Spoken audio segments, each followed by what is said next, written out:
Terve! Jos mun elämästä olisi kirjoitettu kirja, niin se voisi olla jotain tän näköistä.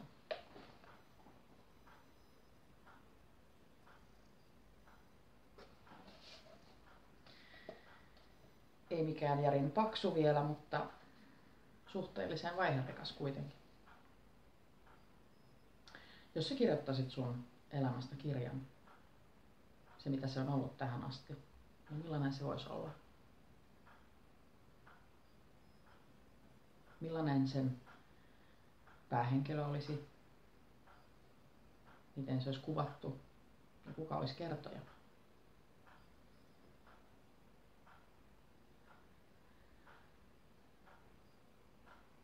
Kun omaa elämää ajattelee tälleen kirjana tai tarinana, niin siitä voi helposti löytää semmoisia tilanteita, tapahtumia, kokemuksia, jotka on tehnyt meistä niitä ihmisiä, joita me ollaan tällä hetkellä.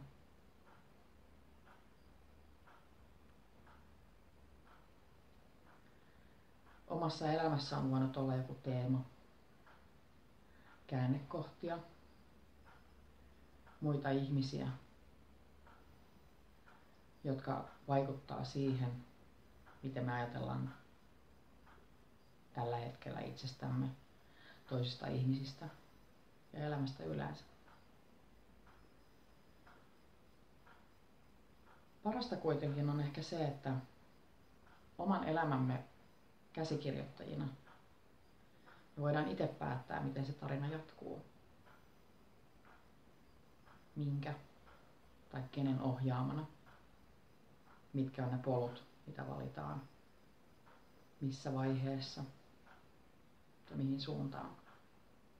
Vai pitäisikö välillä pysähtyä?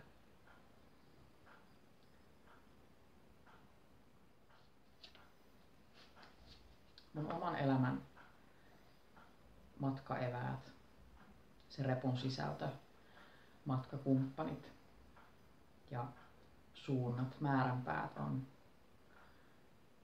ollut aika vaihtelevia.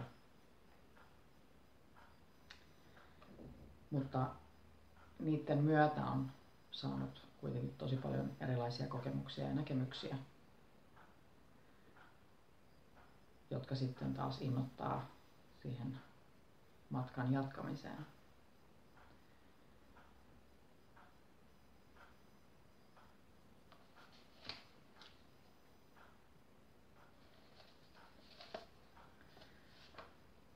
Tämä näillä mennään teema on mun mielestä sellainen, mikä on ollut tosi isosti läsnä omassa elämässä. Että miten kaikkea sitä, mitä jo on,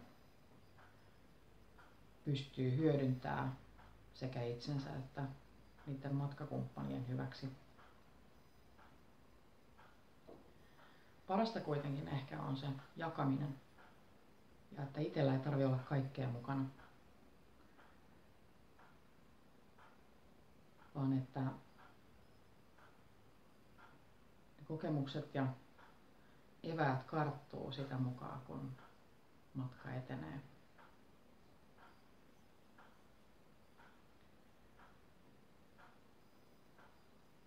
Kun haluaa löytää